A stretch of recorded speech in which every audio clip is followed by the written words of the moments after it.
in every corner of our cities. Before the day begins, life is already at work. That the vendors call echoes down the street. Tricycles hum to life. Hands arrange second-hand clothes, hoping for the first sale of the day. They are the faces of an unseen workforce, the informal economy, often overlooked, yet the rhythm fuels the city's heart.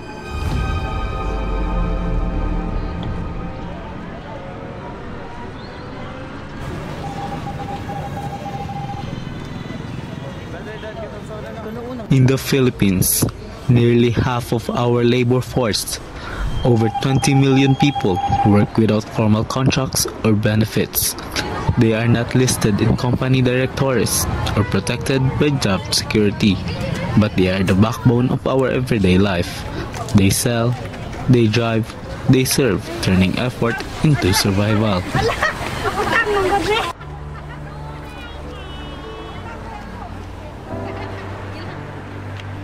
Today, we'll take a look on the workers we see every day but rarely notice, the people behind the informal sector. Who are they and what keeps them going? Actually, sa start pa lang ko, dito pa lang po sa factory sa Batina, pag ko nagtrabaho aning tahuan. Kanya, at-at na kong kamon, tibantos niya sa una, mapibaguhan pa, wala pa ko yung kailaw, pa suki, wala pa ko yung malit. Kaya pag sige lang, guwanta lang ko kay kung sanahan na, mag-iplano ang ginupod sa tagusak. Una nga, dayon lang yun, bahala og init. Lanyet, madala ko gadawang sinina kay basa lagi sikon niya, lukdo niya. Ngayon palit isa ka bata, di sa pod niya, baktas po na, layo na buktason sa una. Huwag talaga yapon ko, lahot tayo lang yapon. Awalay padayon, kay padayon lang yapon ko, ngantok nga kuan. Ano nga to, natandal ko sa kuan, amon. Kay na ko yung mga kuan ito. Gamay na ko yung bayron gamay, walang pamalika kay alam niyo. Ito na bil na problema ko at kay asa ko mangita ang source of income niya, namo ko nagkuan po ko ganay nato ko kuan buhi unon sa niya kaning pagka sige lang kulaw tayo lang yapon ko kanya lipaw bato na ito pagi na koy kwarta kita plinti namo ko gamay kwarta na kasi o tayo kong giruli ginagmay mga 200 yata ito hindi na ko nya tistay ko ogan tistay ko practice ani Stao itu dia. oh to nya primero goods pagkadua failure palang kong kapital pagano isip ko una sige lang nabanti lang Pero padayon na jud. dahil nagyapon ko ayon pag punibuhi kay bubuhi ko pildi man ko. Unsa ang pinakalisod nga parte sa imong adlaw nga panarbaho? Kaning pula magpamata kag kadlawon alas 3 o alas 2 nya bangon na po ka pagulay sa balay kapoy kay hapo kay lawas ngay mag-preparation man magkani dili ko basta-basta trabaho na ni pod gikan sa preparation pag-andam na sa go magluto tanan may trabaho lutuon pati sa preparation ng baso o kanin nga syrup preparation siya Tanan-tanan dyan no? oh tanan siya project tanan yun kutig gayon siya dito basta-basta lang trabaho na ni pod. Pero unsay naga-push sa imo aya ka nang mukayod gyapon bisag na mga problema nga matubang? Dili kay ganang problema mo god. Gihimo ra to inspiration sa tuwang kinabuhi kay og pabilin ta sa problema nato sige tag ano gunaw na natin problema dito mo padayon wala tay maabot wala tay makutlos ta problema pabilin na taning huyang hantad magpabili lang kasi imong kuan nga ay ngani ra ko ngani ko ang tao ko sige na may mabuhat wala may posible sa tao nga kusanada kung nagin siya goal padayon lang banti lang okay nabi ko lang tanaw kusanada lang panginaboy yung tinarong panginaboy ko ulam sa bulang kabuang ang pangulayang question niya ug matagaan og tsansa unsay panabang nga gusto niyo madawat gikan sa gobyerno? Panabang lang sa gobyerno dapat gintabangan to nila po ang mga walang-wala po. Ayaw mo kalimot sa pag-aampo bagong mulak to. O mura na ito ang tamin sa mga disgrasya kaya ang panahon na to di mo lang kung nasaro sa maabot. Balis pa nun yun din. Oo. dili mabaw lang gid kuno sa ang disgrasya maabot sa kinabuhi kay ang tanang tao dire lumalabay naman ta. Di mata maglawod ta.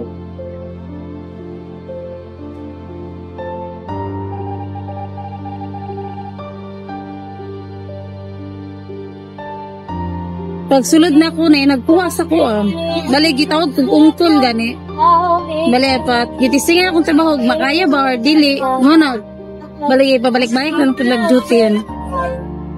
Unsa inyong ginabuhat aron mapadaghan ang mga customer sa inyong tindahan ta? Bali pag may muagi tao inon magpili lang dire sulod lang ana. Unsay pinakalisod nga aspeto sa pamaligaw ukay-ukay? Kanang siguro mas lisod ka na kawat ana. Kawat yung ano? Kalugi yung mga nata. Okay, jud kay syempre ma-times biyang misalin na mawala pa. Unsa pod ang pinakanindot nga bahin sa imong trabaho isip vendor sa ukay-ukay? Ano kanang isip ano kanang makatabang ko sa uban gani na mukhang yo. Muskang malugi. Malugi na mo. Ang iyo gapon na. Unsa inyong ginabuhat kung mga adlaw ba na wala kayong may ginansya, wala kayong mga customer na modayo diri? Laban lang. Laban lang gyapon ta biskang wala kay customer kay wala pa takablo sa panahon na wala sila kwarta na. Para sa pamilya dito no? Laban lang ta. Unsa imong masulti bahin sa mga suki o regular nga mamalitay diri? Balik-balik permi. Sa nami halin. Kanite, unsa imong kasinatian sa pagatubang sa mga customer nga muhangyo o mga awat? Wala pa mi katrew nakawatan mi pero muhangyo. Syempre kabalo namong gayuban na pait pod nya makales sila ba muhangyo. Pinakalaste, unsa imong mensahe para sa uban nga napaningkamot bilang kayo kay vendor? Laban lang sa tuang mga kinaiya. Laban lang kita. Ay, lang kita. Oo, laban lang dyan. Kailangan mo kita kaagi sa ato ang yagyan na dodlaw. Laban lang yun.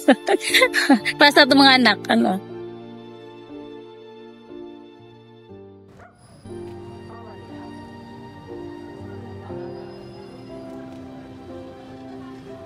Umo ko hilig mga amo god. Dala ko nang ako amo ba. Kana ako magbuot akong oras, kanang ulay kuan nga nga naimusugo sa imo karon ako magmanage sa akong oras jud kay ano ko di ko bana nang kuan kanang ginasugo-sugo gani ikaw nga pagabot pa mo ikaw pay kataban gani. Unsay pinakadakong kalisod nga imong kasagaran matagamtaman sa imong trabaho? Amo kanang mag-trouble ang makinla nya kanang medyo kabiin na nya ulan-ulan ba jud dakop ana isa pa na problema ano magdakop kay likay gabi na Likay jud na.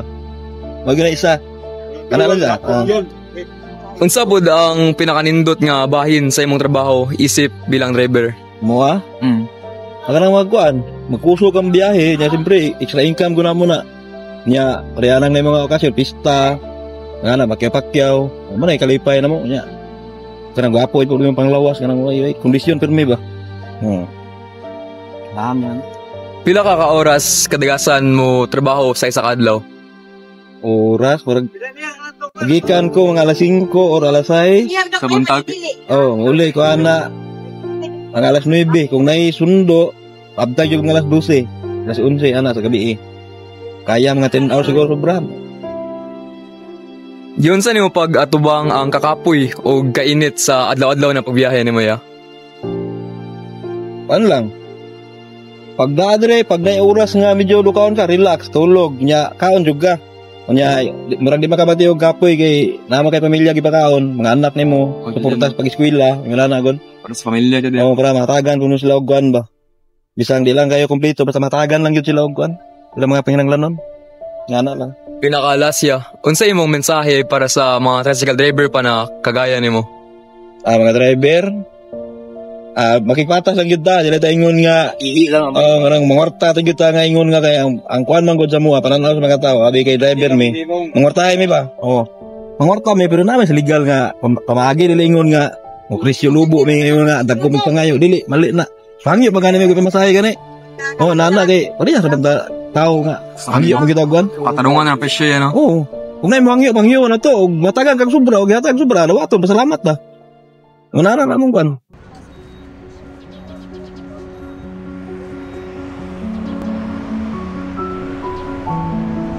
Low pay, rising costs, and little support. These are the realities that push informal workers to the edge. Yet, they continue because to many, there is no other choice. Resilience is not just about fixing what's broken. It's about showing up every single day. In the heat,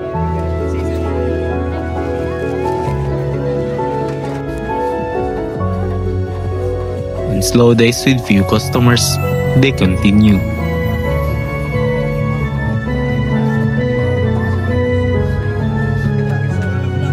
Informal workers find ways to adapt, to keep going, and to find joy in the little things.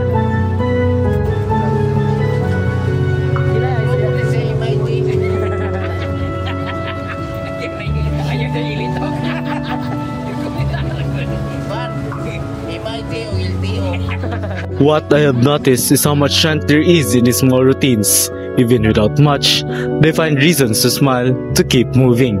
That's resilience. Quiet, steady, and real. Their future remains uncertain. Policy decisions are made far from their world by people who may never walk in their shoes. But without them, the city would stall. The economy would slow. The streets would fall silent.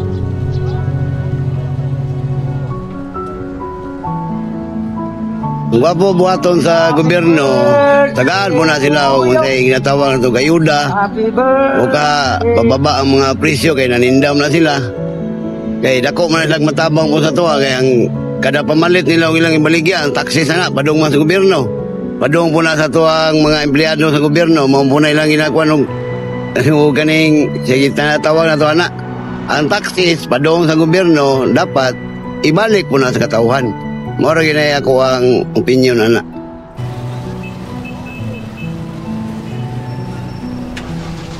Sama ng mga driver dapat tagaan na sila rog importansya sama ng card karon nga discount sa ilang gasolina.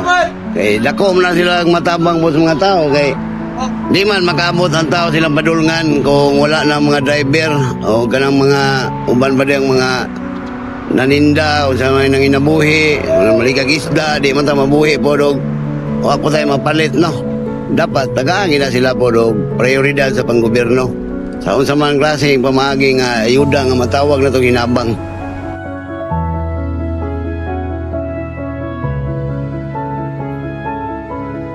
Beyond the daily grind, there are quiet dreams that keep them moving. A better day tomorrow, a chance to earn enough to rest, a hope that their hard work will be seen and respected. These dreams may seem ordinary, but they carry the strength of a nation's persistence.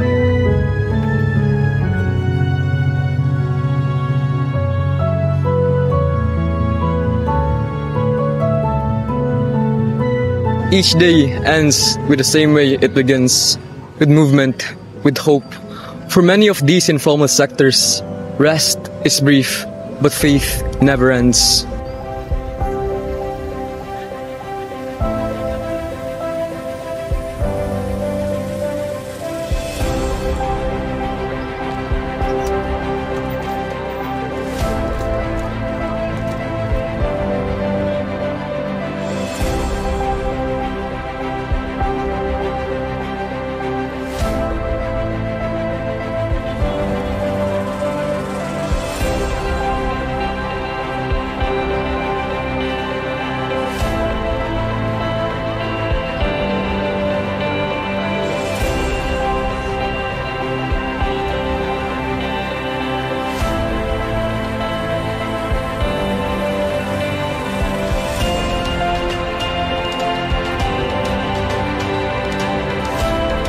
Taho, Okay, Tricycle, more than jobs.